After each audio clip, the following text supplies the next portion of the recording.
to our talking meeting.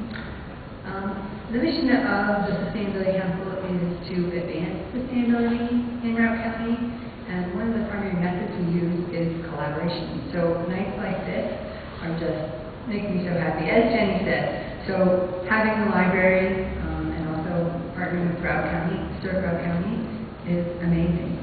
So I just wanted to give you a little bit of how we came up with this topic. About 18 months ago, maybe 2 years ago, we had a talking event talking about sustainability in Historic Route County. We had Paul Bonfield come and speak, and we had 2 other speakers, and it was a total hit. It was amazing having people who have been in the county for a long time talk about how sustainability has been part of their lives for such a long time. And we wanted to kind of play on that theme, and we're looking at different ways to do it. Well, one of the wonderful collaborations that we have is that our office is shared with Community Ag Alliance, Historic Route County, and Main Street. So we are always in our office talking about how we can work together. And so when we were talking to Meg about the success of that Talking Green event, she said, well, why don't we do something on buildings? Such a great idea. And along those lines, we do have another one of our programs. The Sustainability Council has about 7 different programs that we run, and one of them is green building. And so this fits in not only to our Talking Green, the collaboration, but also with our green building program. So it's so exciting. Many, many levels. It's exciting. But before I let Meg speak and introduce our speakers for tonight, I want to give you a quick update on some of our upcoming events. So September 2nd is our local garden tour, and the theme of the garden tour this year is inspiring people to grow their own. So we'll start at the community garden between 5th and 6th? 6th and 7th. 6th and 7th. And Oak, I don't know if you're familiar with that, it's run by the CSU Extension with the community garden. We'll start there, and then we'll do a walking tour of 3 people's homes and their gardens, beautiful gardens, and hope to inspire folks to garden even with 59 days of growing season. We also have on September 17th, we have a workshop on energy efficiency and home value. This is a workshop that we're doing in partnership with the Colorado Energy Office. It is geared towards realtors, contractors, architects, but anybody's welcome to attend. So that's September 17th from 1 to 3 in Centennial Hall, the Citizens Room. And then everybody mark your calendars for October 4th is our annual recycle drop-off day. So hard to recycle items, electronics recycling, household hazardous waste. We will be at Halston Hill from 9 to 12 to collect all of that from you with our partners. And also, we don't have a date set, but put it in your head, in early November, probably the first weekend in November, will be our green building tour. So stay tuned for information on that. I have to visit my shameless promotion of our sponsors because we couldn't do it without them. HomeLink. And if you are interested in more information about sustainability and historic preservation, we do have a 2011 HomeLink magazine which highlights historic preservation locally. So take a look at that afterwards. New Power Fund and Mountain Resorts. I also want to quickly say, you'll see on our table we have these surveys. We always want to know what people are interested in hearing about. Talking Green is an adult education series about all things sustainable. So if you have a topic that you would like to hear more about, just you can fill out a survey or just come up to me, Sarah Jones, or Andy Kennedy, who's the program manager for Sustainability. So I will introduce my colleague, the Historic Route County.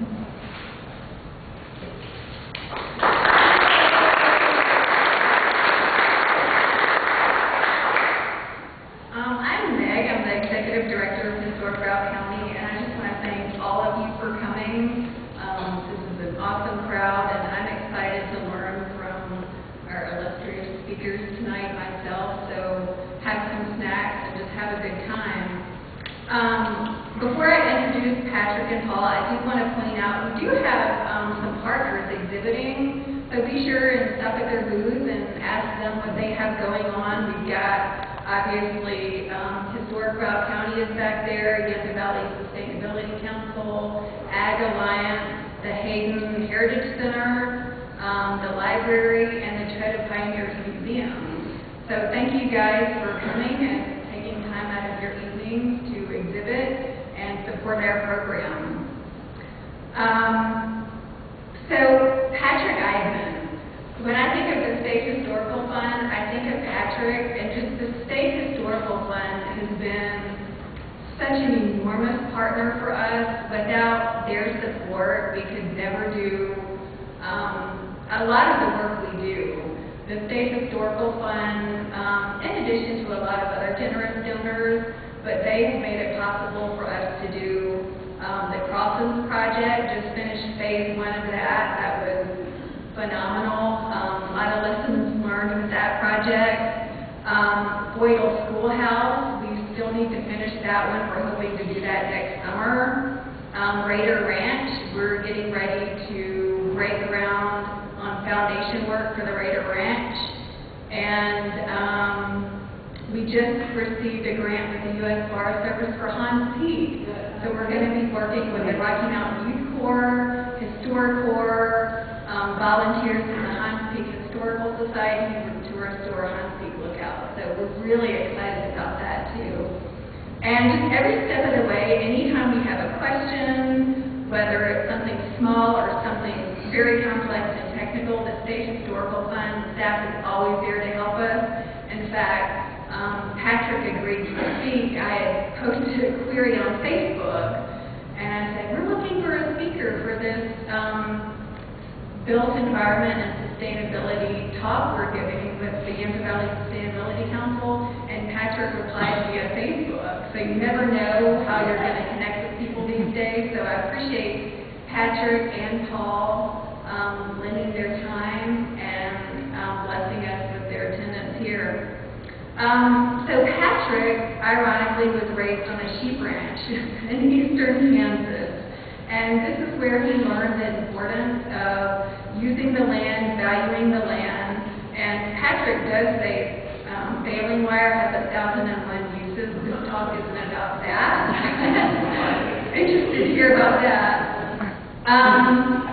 But Patrick went on to the Environmental Studies and City and Regional Planning degree program at Sonoma State University in California, and he did a summer internship with Colorado Preservation Inc.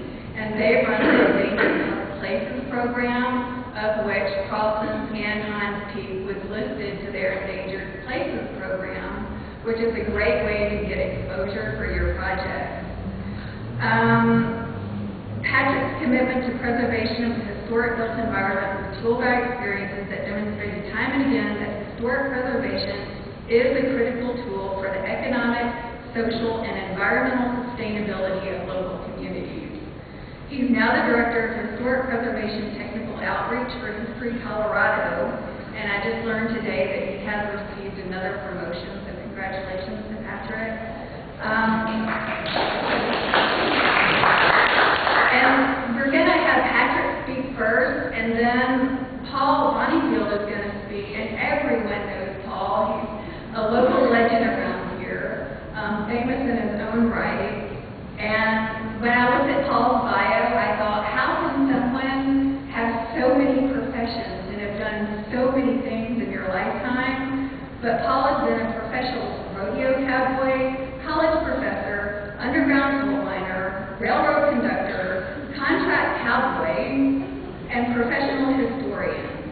So that's very impressive of a lifetime. I think I've had 3 different professions. So Paul earned his PhD in 20th century American history from Oklahoma State University, and his book, Dust Bowl, Men, Dirt, and Depression, is regarded as a standard on this period of American history. He writes other books and numerous articles for newspapers about regional history, and he and his wife contribute to the Valley Voice magazine with regular columns. I'm sure you guys have read some of those. So I'll turn over the floor to Patrick, but thank you both Patrick and Paul for joining us tonight, and I'm sure it's going to be an awesome night.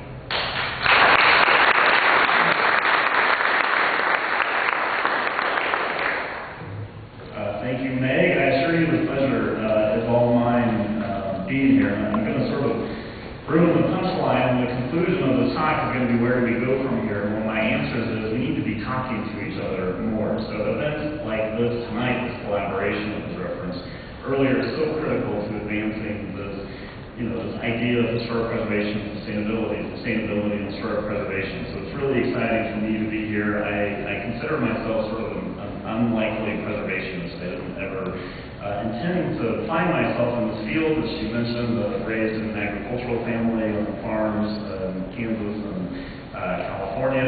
My first venture in school was as pre-vet in animal science. Took my first anatomy and physiology class and decided it's not what I would be doing from there on out. So anyhow, sort of got lost doing a number of things for a while, working for a company where I was in part designing rotational grazing systems for sheep and large sheep and cattle ranches. So this ag piece was near and dear to my heart. But became involved, this was in California, became involved with a local issue where a historic park that was original to the plat of the town was going to be leveled for a strip mall. And what in the world? And I started going to these planning commission meetings and preservation commission meetings, and this was a whole new world to me, and I thought, wow, this is actually ringing very true, something that I want to pursue. So I quit my job and went back to school, the environmental studies program at Sonoma State, which was really an interesting and kind of innovative program. And even there, I originally intended to look at more environmental conservation and resource conservation work, but kind of like the curriculum of the planning program, so did that, ended up with an internship in Colorado, working on a survey of historic schools, and it's just sort of gone from there. And I very much consider Colorado my home now. I love the work I'm doing. For me, it fulfills the goals I had, sort of upending my entire life to go back to school, but I wanted to work in the field where I could touch on all three of these issues, sort of this triple bottom line of social sustainability, environmental, and economic. And preservation, to me, really answers many of those questions. It's really an honor and a pleasure to be able to work in this great state. As Meg mentioned, we have the State Historical Fund, which is this incredible grants program. We're very exceptionally fortunate to have it. No other states have nearly this amount of money for preservation grants. So, it's really a good place to live and work. And, of course, a pleasure to be in Steamboat tonight. So. As she mentioned, I work for History Colorado, and generally on my side of the building we're broken up into two divisions. One being the State Historical Fund, which Meg mentioned is the grants program, and then also the Office of Archaeology and Historic Preservation, which is more the regulatory side of the office. I sort of go back and forth between both. I consider myself sort of the generalist of the office, so I can tell you a little bit about everything we do, and then I go find one of the experts once it gets too deep. But anyhow, this is the History of Colorado. We've got up on the screens is the new headquarters and central museum located in Denver, where it's all in Broadway. So please, if you're in town, come and see us. There's a number of really interesting exhibits that I think are sort of pushing the bounds in terms of what you would traditionally find in a history museum. Not only that there's a strong sort of technology focus, but one of the more recent exhibits that opened called Living West focuses very much on sort of the environmental history of Colorado, looking at the Dust Bowl, looking at how people use water and how those decisions affect the landscape or transportation systems. So, it was intended to be, for the community to have a conversation about these issues, and it's great. It's also LEED Gold certified. I may contradict myself a bit through the presentation tonight. I have sort of a love-hate relationship with LEED, so one slide will be very excited, and the next slide will tell you everything that's wrong. So please don't call me out on that, but pre-warned you a bit of a hypocrite on that front. And as I mentioned, as we're going to talk tonight, the focus is going to be on environmental sustainability, sort of as people understand and use that term, but I think it's really important to also focus on these issues of social and economic sustainability, and really ultimately how these three things come together to support livability and quality of life issues. And why do people live where they live? Why do they stay in certain places or move? How do we support mental and physical health, this public health aspect that we'll touch on a bit tonight? Okay, so I'm going to go a bit back in time, and then later on we'll go even further back in time. But this 1966 really is sort of a genesis moment in for historic preservation, kind of the beginning of the modern historic preservation movement. LBJ signed the National Historic Preservation Act in 1966, and this is largely for a couple of reasons.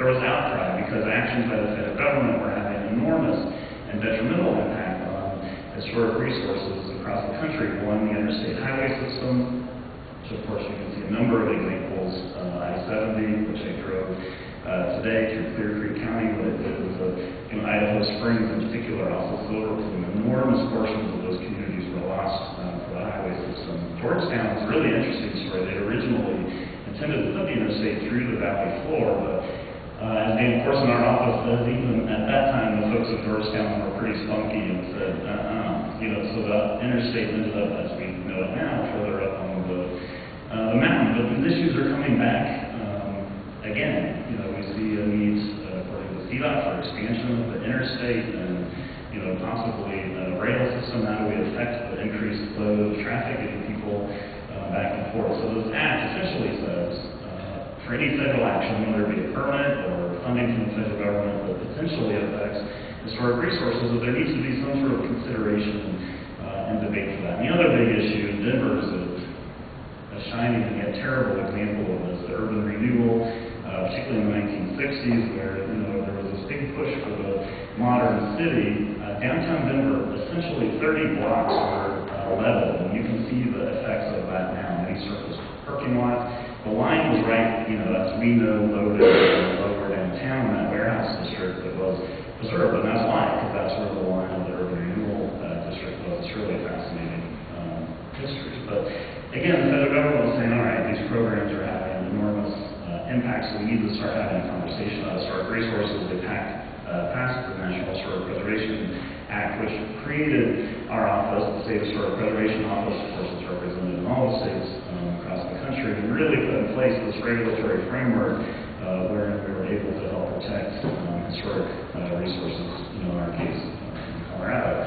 The other reason I've got this slide up, this is language from the bill, that even then we were talking about historic preservation in the context of energy and sustainability, but the preservation of this irreplaceable heritage is in the public interest, so that its vital legacy of cultural, educational, aesthetic, inspirational, economic, and energy benefits will be maintained and enriched for future generations of Americans. So even in the mid-1960s, we're having this conversation. I think we got a little lost along the way.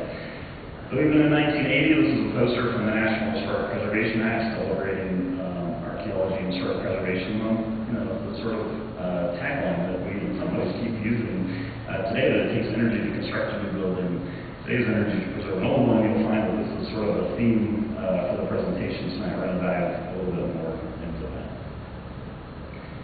And this, much more, I think, aligns this idea of reuse, reduce, recycle, that very familiar triangle, much more aligned with the environmental sustainability movement. This is sort of my mantra, in terms of the work that we're doing in historic preservation. I think this ultimately applies to what we're doing. Reuse buildings, obviously, recycle buildings, reduce material use, which we would argue is very well done through historic preservation and reuse of buildings. Maybe someone can correct me, but I'm thinking in terms of recycling, it's just about the sort of biggest single object you can recycle. When we talk about a building, it's a shell, and so this is again what helps drive me and motivates me to continue the work that I'm doing and support the work that we're doing in Colorado. We're very fortunate to have leadership in our office that's willing to look at these issues, that we need to be part of the conversation, and we'll talk some more about that tonight. So I do want to shout out, there are some, what I'll refer to as sort of the think tanks, the preservation movement. In this case, it's the National Trust and their Preservation Green Lab that's based in Seattle, doing really some incredible work on, rather than just sort of my gut instinct that preservation is right, it makes sense and has an environmental component, they're actually getting in and measuring these things. This report was now a few years old, the Greenest Building, quantifying the environmental value of building reuse, and they went through a number of scenarios looking at reuse of buildings. When does it make sense? How does this make sense? Looking at it from this, and we'll talk about embedded energy and that concept.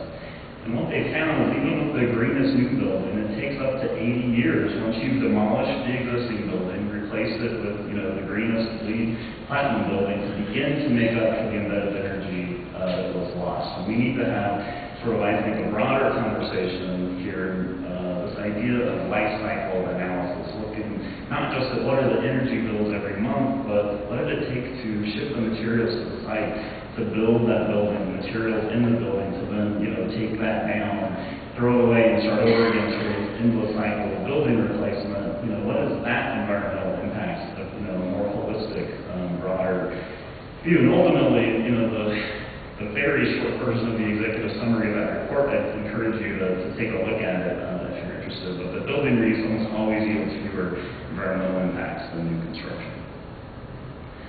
And again, this idea of life cycle analysis methodology for assessing the environmental performance of a product over its full life cycle. And we can look at this both in terms of the entire building, but also individually, windows and doors and flooring. How does this all add up? And we need to have this broader conversation. I hope we can start that tonight. This quote I love from Carl Elefante: "We cannot build our way to sustainability, we must conserve our way to it." And as an example of this, and this is where I'm going to start to contradict myself when it comes to LEED, Come and Go are well-known chain of gas stations. Many of their newer gas stations now are LEED certified, and on one hand, I'm really excited to see them taking that step, reducing energy consumption of those sites. I'm not sure if this is Radford, but the site in Radford, which is where I first ran into the LEED medallion on the gas station, sort of blew my mind, given what they're selling. There was a gas station on the site which they demolished to then build this LEED certified building. And, I think there's some inherent problem with this model. It speaks to the Elefante quote of, we can't build our way to sustainability, we need to conserve our way. And there were buildings before the gas station that were demolished. But, our frame of reference is just, we've got a brand new shiny come and go, the bathrooms are really clean, which is nice, you can stop there running through rifle, but, I think it raises a lot of questions, this idea of green building and environmental sustainability as the shiny and the new and the high tech. And I sort of want to step back and say, let's have a different conversation about existing buildings and how they perform and how they can be part of this picture of the green building movement. As I mentioned, embodied energy, the energy required to extract, process, manufacture, transport, and install building materials. It's interesting too when we look at historic buildings and GSA, the Administration, which is one of the largest property owners, of course, in the country. They own thousands of buildings, many of which are historic. They've been doing a lot of really interesting work looking at just their inventory of buildings, and as they discovered, the buildings 1930s and earlier were their best performers from an energy perspective. We get sort of lost mid-century, and that raises a whole other discussion of what we're going to do with those buildings as preservationists. But then it starts picking up again as we're really looking at green building, especially 2010. We're just starting to get back to where we were. And it's sort of interesting to think about that conceptually and, the materials that are used. We've got sunk costs in these buildings that exist, the stone and the lumber and the glass and all the rest of it. So if you take that down and build again, that next building, in my opinion, started with a massive deficit in terms of this question of embodied energy and life cycle. So, this is one example to sort of talk about what's contained in the building and maybe help us better understand a little bit this idea of embodied energy. But this is the Alliance Center. They're on roughly at 15th and Wynkoop or Wynkoop, depending on how you pronounce it, downtown Denver. Really a cool concept. So the Alliance Center, sort of the brainchild of this fellow that said places, organizations like many that are represented here need office space. They can't afford low rents, so they've got this building that offers below market rent to sort of conservation groups. Really cool concept. And they've taken it even a step further now, so that I was just reading about this, that they can't imagine how they're managing the building, but folks can stay sort of from month to month if they lose a staff person or if they add. There's a lot of flexible space within the building, so it isn't that you've leased 4,000 square feet, you're stuck in that for your 4-year lease. Month to month, you can slim down your office or expand. There's a lot of shared facilities. It's really an exciting concept. I'm bringing this up largely as an example. This building's just under 50,000 square feet. So when we talk about the embodied energy of the building, we can get very lost in sort of the BTUs and what energy is there, but I like to bring it more to terms that I can understand. So if we were to demolish this building, which they're not going to do, they love the building, it's a great space for them, it's roughly equivalent in terms of energy to 640,000 gallons of gasoline. So, demolishing that building or standing at, our LEED certified come and go and holding on to the pump there and letting 640,000, let's think about this in terms of quantity of gas. These two things are comparable in terms of energy. We can look at it in terms of cans, the number of cans that are recycled. It's, many, many millions that would be lost. That building was taken down and all to the landfill. And when we look at the material waste, that building alone would fill 26 boxcars, it's roughly a quarter mile long, going to landfills, which we know are already full. And, we're getting a little better in terms of recycling building materials, but still is an enormous amount of building materials are a big chunk of the waste that's going to landfills in this country, and I think we need to kind of step back and say that this is not a good path. It's not a sustainable path. I meant to mention earlier, I think it's really important when we're talking about environmental sustainability to talk about the built environment. When we look at energy consumption just through our buildings, the numbers vary, but it's roughly 40 to 50%. So when we look at those big, easy targets where if we can make changes to buildings, historic or otherwise, there's a lot of opportunity there to make a difference in terms of energy use in this country, carbon, this entire discussion. So when we think about 50,000 square feet being 640,000 gallons of gas equivalent or 26 boxcars, so the study done that expected by 2030 that we are going to be demolishing 82 billion square feet of buildings in this country. So, we start adding this up, and if we want to talk about impacts to the planet, impacts in terms of carbon, this is massive. This is a massive, massive number. And so I want to be part of the solution to this and say, all right, we're not going to save them all, but let's not tear down 82 billion square feet worth of buildings. Let's figure out how to adapt those for new use, make them work, make them energy efficient. And the technology is there, it's getting better. We just have to have the will, and we need the creativity. And it's, from our design professionals, architects, it's local policy in terms of demolition versus new. It's saying we need to reinvest. Denver, I think Connolly's doing a good job, but the communities reinvest in our downtowns, be done with this sprawl, which we'll talk about a little later. A lot of benefits, other than just this question of embedded energy, but in terms of land use policy and decisions that we make. Okay, so this question that probably for the preservationists in the room is going to give them heartache, and that's good. I want to keep pushing us on this conversation, but green technology and historic preservation using things like solar panels and wind in our historic districts. And for a long time, there was sort of this, we can't do this, it's inappropriate. And I think, the time maybe has come that we need to advance this conversation. And it's happening. Cities like Breckenridge have established guidelines, on how to use solar within the community, but we need to be doing more of this. I get a little frustrated. I promise this conversation is not with our day, but having conversations about solar in our historic districts and then have a preservation advocate say, well, it's inappropriate because solar never would have been there. Okay, fine, but neither, in many cases, were automobiles or indoor plumbing or electricity. Our communities change, and while I'm going to be the first guy in the line to make sure we're protecting the heritage of our communities, places change, communities change. We live very differently now, and I think we've got to accept our new reality, and that is we've got to start making some changes in terms of energy consumption. And as I mentioned, built environment is one of the big targets. So, there's ways to do this. I'm actually not opposed to seeing some solar panels in a district, but at this particular example, really beautiful home, they found in the backyard, which, this makes sort of everybody happy because they get their solar. It's clear, nobody can see it from the road, so the purist preservation folks aren't having our attack, but this can work. There are some really terrible examples. I'm sure we've seen those, particularly the older solar systems when they were doing the hot water and they built these giant things on top of the roofs, and invariably they failed. We don't want to be doing damage to these homes, but there's a way to do it. It's really exciting watching sort of green technology move forward. There was an article about this laminated glass start functioning as solar collectors. How does this potentially, work in terms of preservation? Very exciting stuff.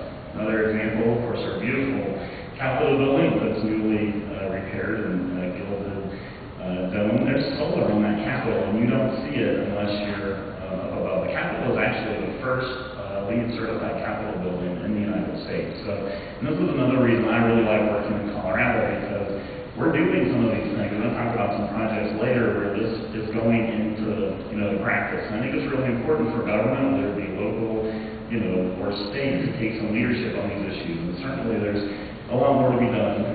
There's a lot more room for solar panels there. There's more opportunity to make the Capitol building even greener, and I fully expect that they're going to be doing that. But, a lot of people don't realize the measures that have been taken. They've done the same thing with the governor's residence.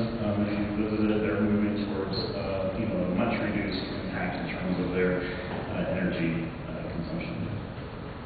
And as I mentioned earlier, the Breckenridge guidelines, these have actually become, in some respects, a national model. A lot of other communities are looking at them, but they sort of established this priority list. They said, property owners in our historic district want to use solar. We want them to use solar. So where do we think it should be? So, building integrated photovoltaics, which are like those shingles that you see, or other devices that integrate nicely into the home. Detached solar devices, saw earlier in that example, on non-historic structures or additions, very often putting solar on garages or carriage houses, backyard, accessory structures, primary structure. Sort of their least favorite option is highly visible from the public right away. And even here, there's a really interesting discussion happening, I think. I brought her book, Jean Caroon, who I would say an incredible leader on this question of historic preservation and sustainability, with a lot of work in Boston. It's her book. It's a really good read. Hopefully your library has it. It's called Sustainable Preservation of Greening Existing Buildings. I heard her speak at a preservation conference, and she said, I'm going to piss all of you off, but let me tell you, I don't have a problem with seeing solar panels on a building, on a historic building. She was actually proposing it on their Capitol, which, probably would make our office feel bad too, but apparently it doesn't go for well there either. But she said, this is reversible. I think it's okay that as preservationists that we embrace that we're adopting this technology and making it work with these buildings. Why do we want to hide it in the back? This is still an ongoing debate. I'm not sure that I'm 100% with her, but it's a really interesting conversation to be had. She was proposing solar panels actually as awnings, so they would kind of serve multiple purposes. So yeah, lots to think about. And again, we're not there. I feel like for a long time, it was always posed as historic preservation or sustainability, and we're slowly coming closer together. And still, at times talking across purposes, again, similar, albeit at times different goals. So, I think, the road continues to veer closer and closer together, and I'm excited to be part of that conversation. Okay, let's talk about windows. I will say, part of my job is working with local preservation commissions, and this is a huge battle for them. I will say, from my perspective, that window manufacturers have spent an awful lot of money on marketing and been very effective at convincing people that they need to replace their windows. In some cases, that's true. In many cases, I will argue it's not. So I think this is one area where we sort of end up, at odds with one another, and I just want to talk briefly about it. And, pose this question: can a single pane window meet Energy Star standards? And in fact, it can. And I'm going to go back to the Green Lab, a report they did, Saving Windows, Saving Money, and they're looking at, all right, so we've got this house, and we've got these windows, and looking at a huge range of options. Replacement windows, film, storm windows, shades, the cellular shades that come down, a whole range of options. And what they're finding is, and this is shown study after study that isn't paid for by the window manufacturers, that really window replacement is not a very good return on money. And in part, and I'm going to go back to that earlier slide of, reduce and reuse wood windows, even steel windows. We just had some staff go to steel window training. These things can be fixed. I think things that can be fixed and have some durability have an inherent sustainability about them versus, these new model windows, which advertise, it's very high R value and energy efficient, and they look nice. These things can't be fixed. I'll use it as an example. My building is an 1890s set of row homes close to downtown Denver. They replaced the windows before I moved in, about 10 years ago, with some really terrible vinyl units. The vast majority of those have failed. You know, this is we're talking 10 years, whereas the others had survived for, going on 100 or 110 years and could have been fixed. So I think, this is one area where we really need to set back, and separate marketing hype from reality and say, high quality windows that were original to many of these homes should be preserved. And the other aspect of this, beyond just the sustainability question for the windows, is the economics of it. I'm a big proponent of, our preservation dollars going into projects that support local economies, not only through materials, but also workforce. And windows, I think is a particularly interesting one. Right now, we don't have a lot of folks that are rehabbing windows in Colorado. There's a fair number, and they do a good job, but this is a relatively low startup. There were early conversations with technical school in Denver looking at single moms trying to get back on their feet into the workforce. This is sort of a killer occupation for them because the tools needs are pretty minimal, material needs very minimal, job by job. It's sort of a great occupation to, you work on your own time schedule. There isn't a lot of outlay. You just need your car and a toolbox. So I think there's some really exciting opportunities here on the window front. This is a statistic. This is a big pile of broken vinyl windows like mine in the back of this photo, but 30% of windows replaced are less than 10 years old. So we're getting what's happening with these really inferior window units. People are getting caught up in this endless cycle of replacement. Again, inherently, in my opinion, unsustainable. We got to figure out how to break that chain. The bigger question of this just drives me bonkers is disposable architecture. And I don't mean to pick on Dollar General, though I sort of have it out for them, so they see them popping up all over the places in areas where I wish they weren't.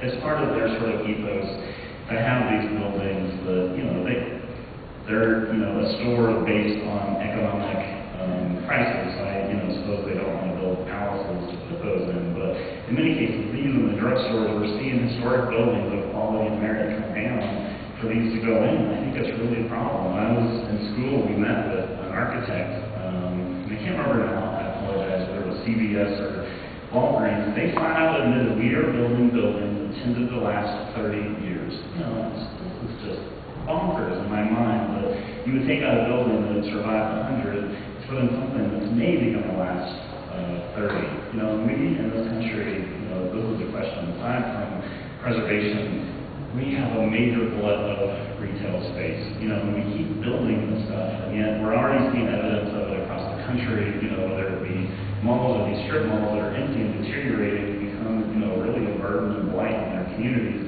And yet we keep building it. When folks move around, there's examples in Denver of empty, 110,000 square foot Target buildings. They wanted to move a mile down the street. We need to be having a really honest conversation about whether this makes sense. I will argue that it doesn't, but we need to see reinvestment back into our business districts, into our central cores. And of course, I'm biased. I love historic downtowns. I will say, by the way, big congratulations to Steamboat for the National Register District becoming official. Very, very excited about that and the work that was done. Congratulations and thank you to everybody involved in that effort. But that's really exciting to finally have what we knew all along. Steamboat has a great downtown, but to be able to put that label and designation on it, open to property owners to tax credits and grants, and great as part of your heritage tourism efforts. In my opinion, this is where the dollars, our local policies need to be focused on our historic downtowns, not on this disposable crap that's going to disappear and fall apart in 30 years. And then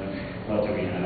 Frankly, it poses more questions in terms of greenfield development versus infill, the resources that it's taking locally. I mean, when we look particularly residential going into greenfield development, ultimately these communities, these neighborhoods become a burden on the town. They don't pay for themselves.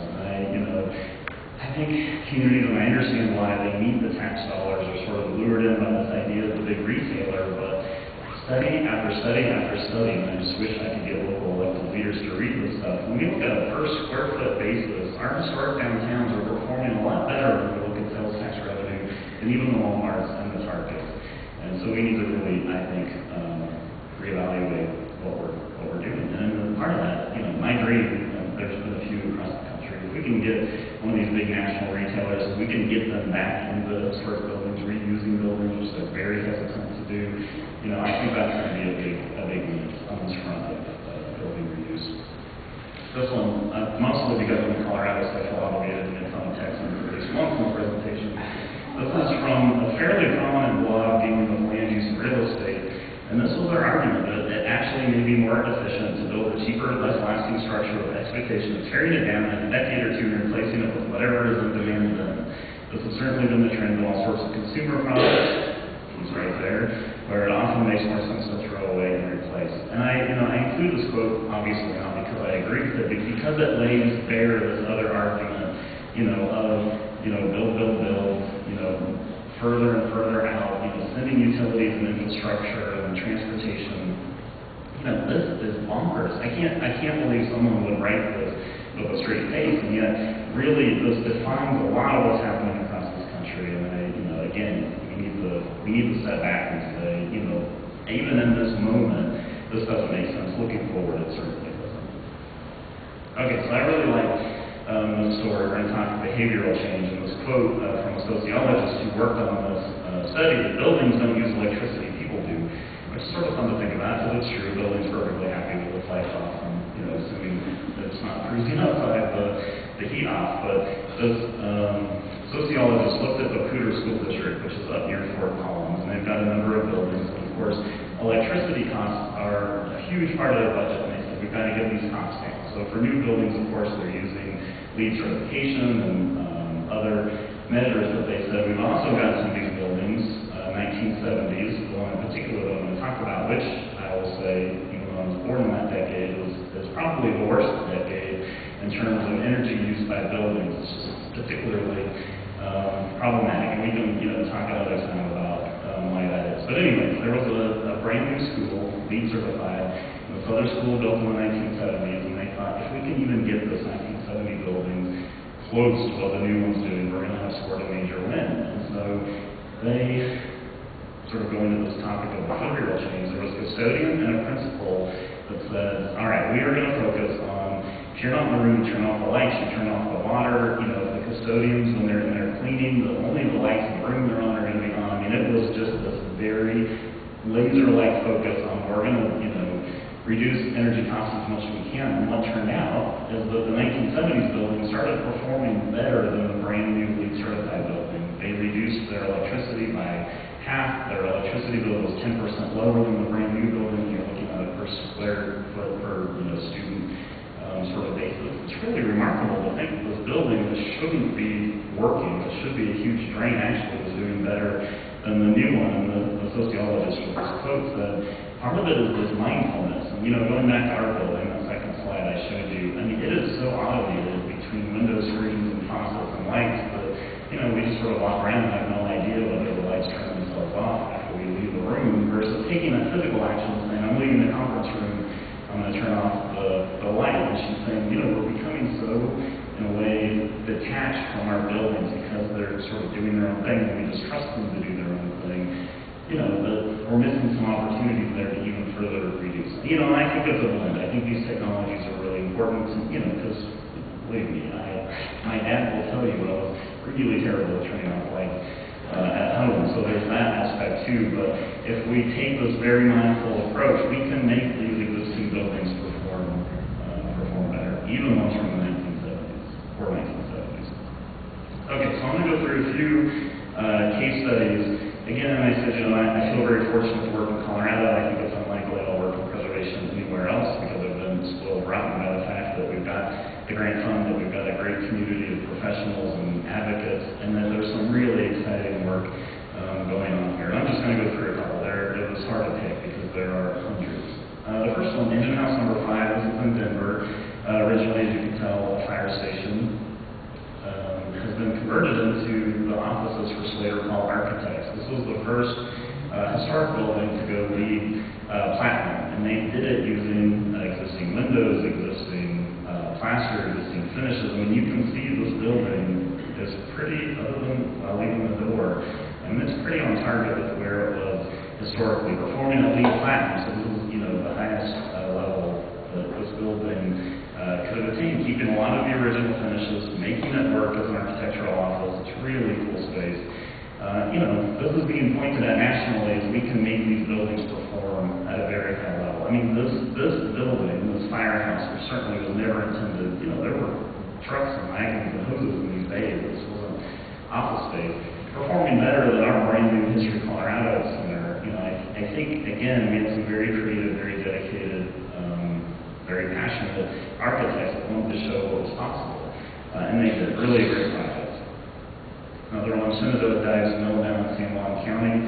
This one's interesting for a couple of reasons. When the mill closed, there was every expectation that Silverton was going to go down the tubes. It was the entire economy. In Silverton, they also made very good use of state historical fund grants, really reimagined themselves as, this magnet or destination for heritage tourism. It helps that they're in incredibly beautiful locations. But this mill, an example, once it closed, the local historical society took ownership. It's now a National Historic Landmark, which is basically the highest level of historic designation you can attain. Using it really as the core of their heritage tourism strategy. They received a grant from us a couple of years ago. Here you can see the building. Again, never intended to be anything except the mill. This is very purpose and specific built. But they installed this water turbine and part of an existing sort of water race that's helping power the building. It's really cool. We'll use what's there and send the power back to the building to keep the lights on. Not only to make this organization itself more sustainable because they don't have this enormous power bill every month, but also just from this broader perspective of sustainability. They're also using this energy to help another building that isn't pictured here. It's kind of like a little industrial park startup for early ventures from entrepreneur types that can't afford big new space, but they can afford little space. So again, using smart buildings not only from this question of energy consumption, but also supporting the local economy, of giving jobs, of giving people a reason to stay and work in Silverton.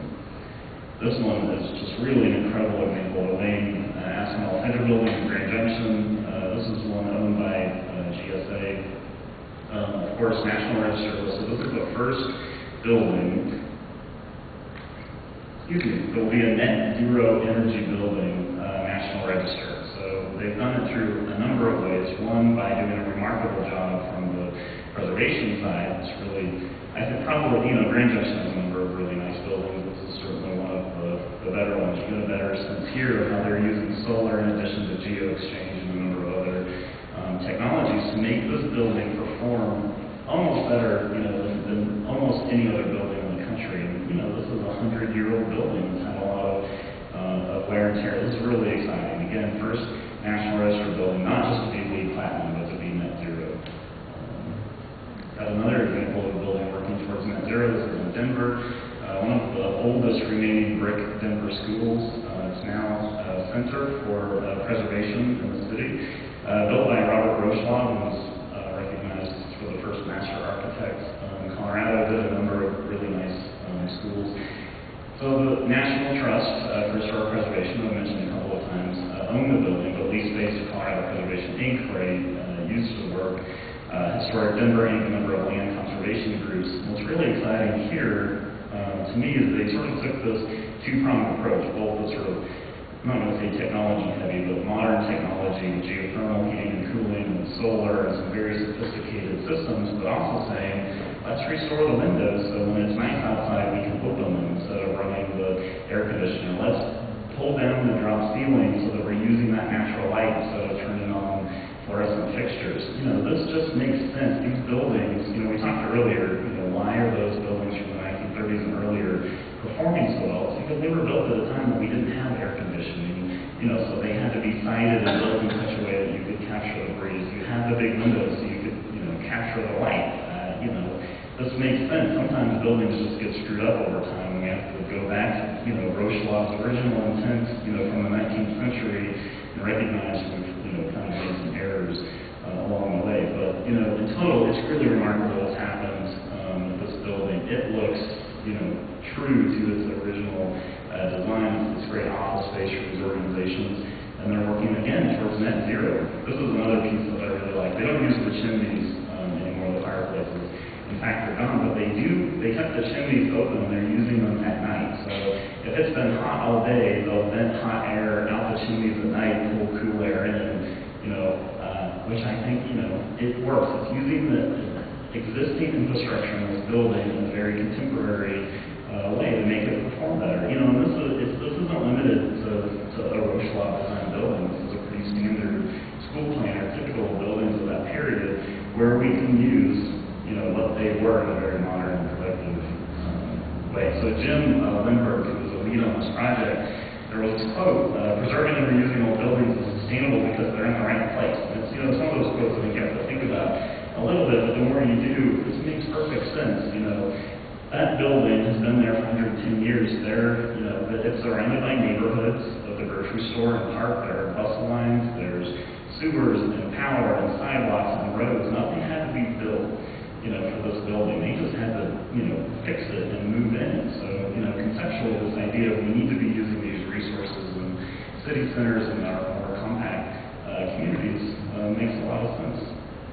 To that front, this idea of location efficiency, another quote that's sort of sad. It happened everywhere, it happened brilliantly, and then we threw it away, which is perhaps a pattern for any number of things in our society and our economy. But, going back to this traditional grid design, and then where we've gone, sort of decade by decade, ended up where we are now building in a way that is so auto-dependent that you really don't have any choice except to drive. We certainly see that in the rightmost example for this.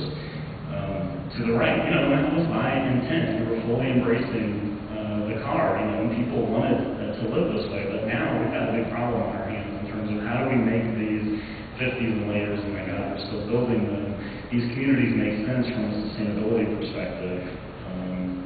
This other piece, there was just a report issued that was worked on, in fact, by some folks at UCD, and I kind of love this. The more intersections, the lower the disease rates. So when we talk about public health, and I think this speaks very directly to this question of auto-dependency versus walkability. I live in a traditional neighborhood that's set on the grid. I've got, parks and grocery stores and coffee shops and work where I can walk or bike. Some of my colleagues that live in Centennial or, Allen's Ranch or other places don't have that option. They have to drive. There isn't even good, transit options.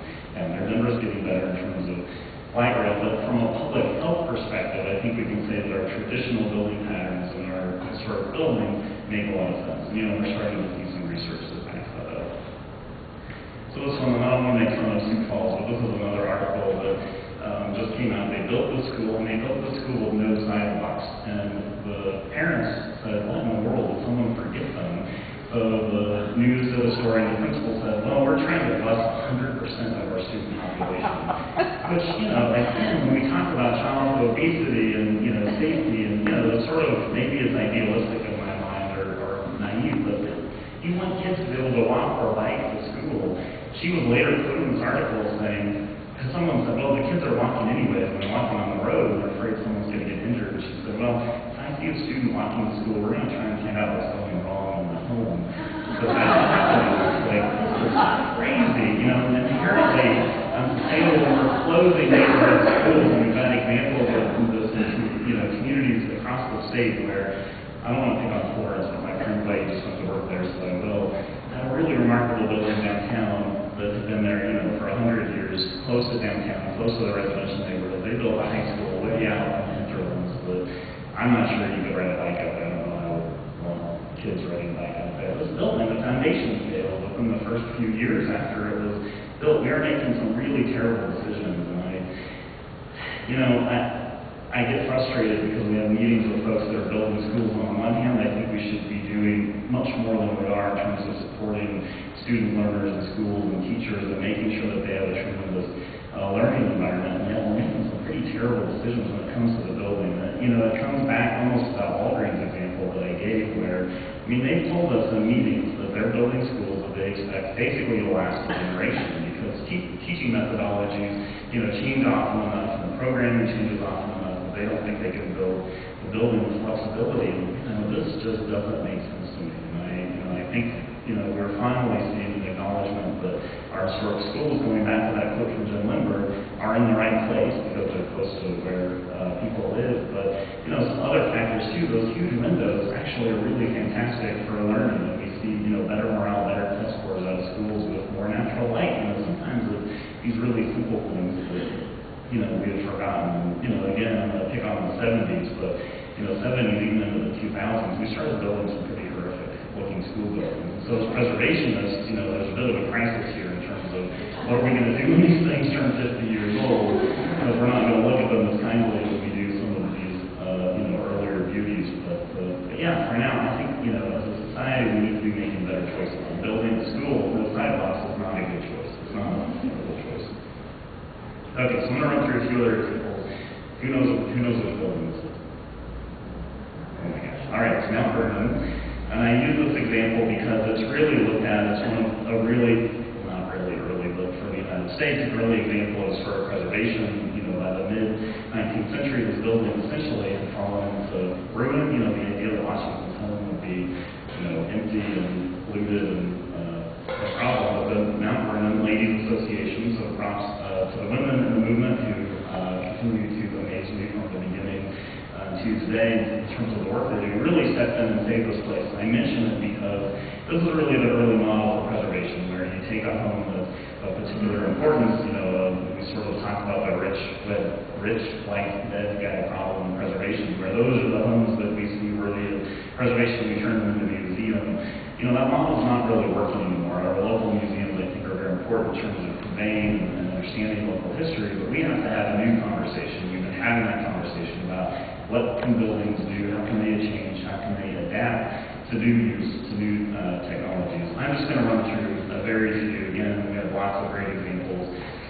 The first one, this comes out of Cortez. You can see the building sort of off in the corner of that one-story building. It was a bank for a long time and became vacant. 5 years ago, purchased by a community radio saying, all right, we want to move the radio station into the bank. It's a really prominent building in there downtown. So this gives you a sense of what they're doing, not only for their studio, but also this really great community space that's labeled as the performance venue, where they can have live performances, bring people in, the sense and center of community, the story vault, which was the bank vault, where people can go in and record oral histories and other similar type of things. I'm really excited about this project. So not only is it taking, a bank and turning it into something else, but this is really going to be a center of community. I'm a big fan of public radio anyway, so that perhaps is a nice addition for this project. But, they do say historical fund grants, a lot of local fundraising. It shows it's possible for a building that was vacant in a community, where property values aren't huge. And this was a big investment to bring this building back, but they have, and will be open soon. Cuba, not far from our building, this restaurant that sits in two little historic houses, two of the oldest houses left in Denver, actually. This is one that just opened. You can see in the top left, it was a fairly neglected mid-century gas station. This is the kind of building type that disappears, and not even preservationists, many of us sort of, raise an eyebrow. So this one was pretty cool because these guys moved in, they opened this Hogshead brewery, and of course, I think we just topped 200 breweries in Colorado, which really was incredible number. But even on their website, they said, well, of course we were going to save the building. It just made sense. Why would we tear it down and start over? Did they follow every preservation standard to a T? No. Am I upset? Not really, because they saved the building. The basic form is there. There's people back in the space, and it's an exciting part of that neighborhood. This one was really exciting. Rocky Mountain Banknote Company, the Golden Triangle neighborhood was, as the name suggests, a banknote company where they were printing banknotes. Became a school, which closed a few years ago, and now is galvanized. The sign you see there on the side of the building. This is a really cool, flex space for tech entrepreneurs, people starting that don't want, that 2,000 square foot office. They just want a desk and they want to be collaborating with someone who's designing an app, who knows. This is how startups go. There's this really cool cafe. The interior space is really interesting. They stripped much of it, but a lot of it was gone already. But it's in this really beautiful classic historic building. And inside it's really sort of a cutting edge, innovative approach to how we work, supporting this new tech economy in Denver. This is a church in Colorado Springs, traditionally an African American church with important history that's reopened as a brewery. The building was long vacant. We sort of joke in the preservation world that a brewery is the answer to all of our problems because they really love historic buildings and people love breweries, so they flock there and it changes the neighborhood. I talked to a colleague in Oregon who said the same thing. Anytime we have a historic building we can't figure out, we just go find a brewer and the area really loves it. They like these spaces, these very character-laden spaces. It's an enjoyable place to be. And you can see, there was not a lot of money invested here, as you can tell from their setup. But again, putting this building back into public use. This is one CPI was really instrumental, and I included it. It's now a few years old in terms of its rehab and adaptive use, but I think it's such a spectacular building engineered by Milo Ketchum, who's one of the top, I think, perhaps internationally, concrete engineers, really just a genius at mid-century. So this was an airplane hangar for the Ideal Cement Company and the Betcher family, which many of you will recognize at the Stapleton Airport. Much of Stapleton now, of course, is gone. Fortunately, someone thought, this building's sort of weird enough, maybe somebody will take an interest in it. There was a developer who stepped in and said, all right, and it was funny interviewing them later because they said, we shouldn't have done this from a financial perspective. It was a terrible project. There was a tree growing out of the roof. The foundation, was a mess. Many of Ketchum's designs were pretty experimental, and as with many experiments, some of them failed. But anyhow, they rehabbed the space thinking that an architectural firm, engineering firm, some creative type would move in, and then the market crashed in 2008. So they had this huge investment, sort of this oddball building, in the middle of Stapleton, but now a church has moved in. It's this really cool fellowship space for them, and they use sort of the icons and symbols of flight as part of their ministry. So it's really neat to see the space. They love the building. We're of course excited to see it used. There's these buildings that tend to get written off. If you've got an airplane hangar at an airport that no longer exists, most people are pretty quick to say, that one's got to go. But fortunately, there were some people, again, with some creativity and vision to make it happen. This is another one where they didn't follow preservation standards, and yet I'm still pretty excited about it. Just down from our building, it was really a rough hotel. That quote at the top from TripAdvisor, this motel is a total dump, and that represents many of the opinions on TripAdvisor about this hotel. But it closed. It was one that I just assumed was going to go down. It wasn't locally designated, so there were no protections. And yet this developer said those hotel rooms would be really cool, small offices. And so they have done quite a bit of work to the building, and they're almost fully leased now. So they took this hotel that I promise you was full of bed bugs and things much worse. And they're making it work as part of our economy today. And it's really, I think it's a nice mid-century design. They're keeping the sign. They have changed it now, so it says Broadway Plaza Metlo, which I'm not sure what that means, but I'm sort of glad they kept all the letters and figured out how to do something with it. But another example of just not immediately writing off a building that many people would have said, the source. Who's been to the source in Denver? Surely we got some foodies in the room. All right. So if you're in Denver, you need to go visit. This was a foundry building, another one that I'm sure, and I know people wrote off as in the wrong neighborhood or polluted or it's just not the right space. But there's a developer in Denver, last name Zeppelin, who takes on sort of these sort of weird oddball projects. So this building, this is the before, and this is the after. So again, as a preservationist, do they follow those interior standards to a T? No. Have they revitalized the space in a very real way? Absolutely. And so this is in the Rhino neighborhood, that river north area that is absolutely booming. And I'm occasionally, think about moving 5 years ago. Someone probably would have given you the keys to a place in Rhino because nobody wanted to live there. Now it's some of the more expensive real estate. The Lodo has moved in that direction. But the source, the other thing I like about this from a sustainability perspective, so there's this really strong focus on local food. So there's 2 restaurants, there's a coffee shop, there's a cheese shop, there's a local butcher, there's a baker. I wish there was a candlestick maker. Ran out of experience, but there's a florist. It still very much maintains its sense of an raw industrial space, and yet, this place is common. You can hardly get a seat at the restaurants out there. Perfect Save, the sour beer brewery, which I was not a fan of sour beer until I tried to Anyhow, really just another cool, really interesting project of taking a building, quasi-historic, but not designated as such, and making it work. Oh my gosh, I told you were in the picture and you are not. So this is a project I'm really, really excited about, partly because it bridges my work at CPI and Health History Colorado with Crossings Market, of course, we just talked about earlier.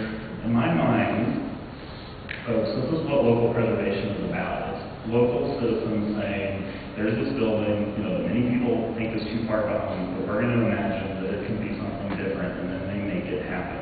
And so it's been really exciting, to watch the work that you and your team are doing and taking, this mercantile that closed at mid-century and reimagining it as visitor center and town offices and having access to resources like state historical funds and other supporters to make it work. I told my boss, Steve Turner, who's VP of Preservation, that to me, this project really symbolizes what we're about and the projects that we should be supporting, because it's going to be transformational in terms of that community, but also say what I think is really important, an iconic building. So thank you for the work you're doing. And another one, of course, up close, the Hayden Greenery. My agricultural background, and architectural, I really have a thing for grain elevators. There aren't many that I don't like, and yet they're sort of perplexing from a reuse perspective because they don't have a lot of windows. Usually they're full of rotten grain, roads, railroads, and easements are, a pain, which unfortunately the Delaney's are dealing with now. And yet you've got folks, sometimes people ask me, how do you really kick off a preservation project?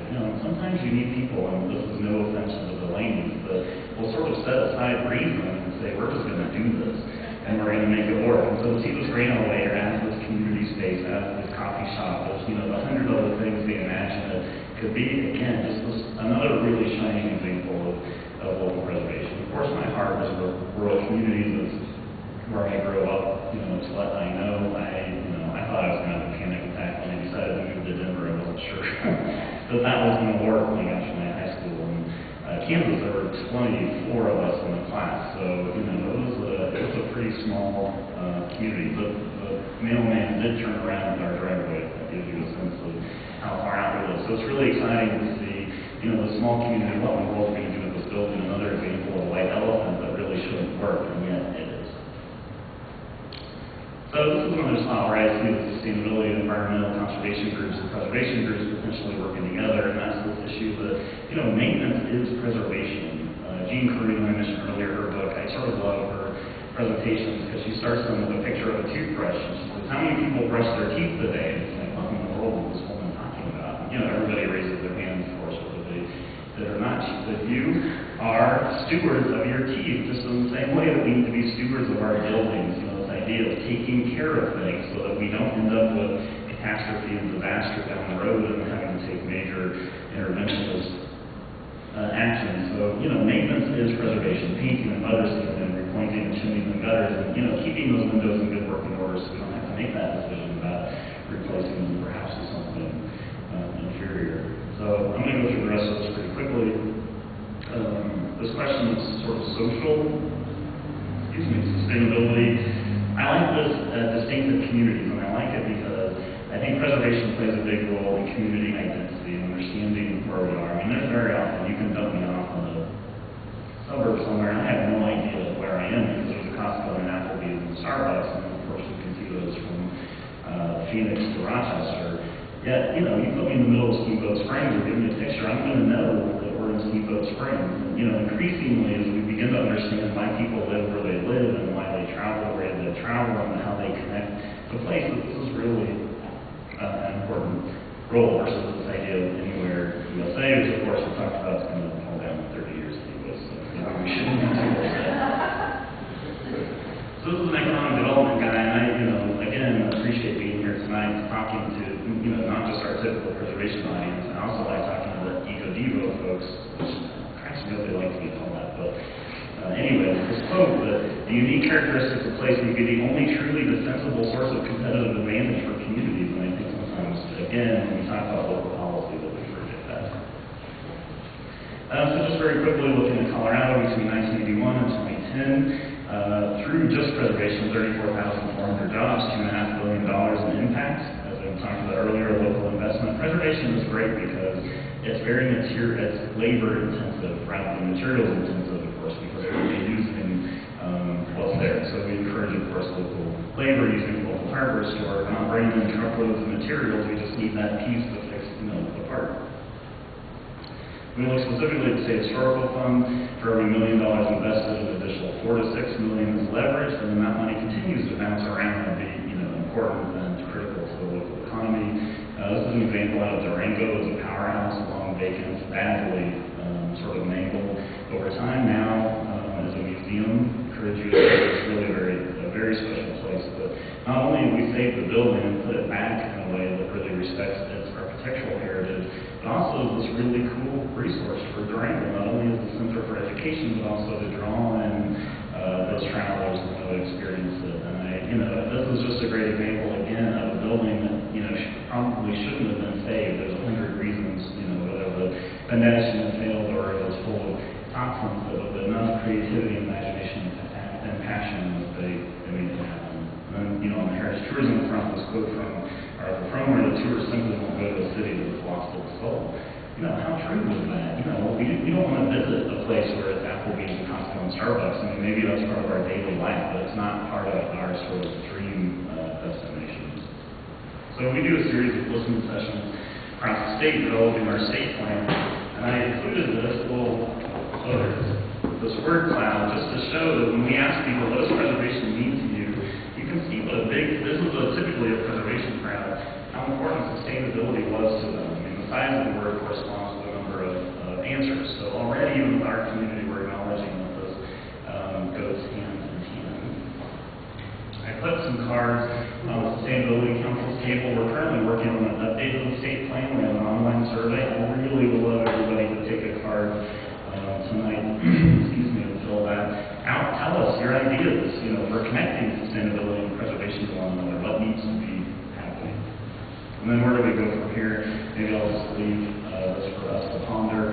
But, again, it's about communication. It's about collaboration. I think there, aside from the projects we talked about tonight, the city of Greeley, of all places, Will County, they are spending money on energy audits for historic buildings to figure out how to help them perform better. And this is a great example of how preservationists and the environmental community, I think, can work together. We have very similar goals. We sort of cross talk sometimes. I've heard the analogy that the environmental movement and the preservation movement are sort of like siblings that, are really, part of the same family, though we fight from time to time. And I think that's probably true. I see tremendous opportunity here. I'm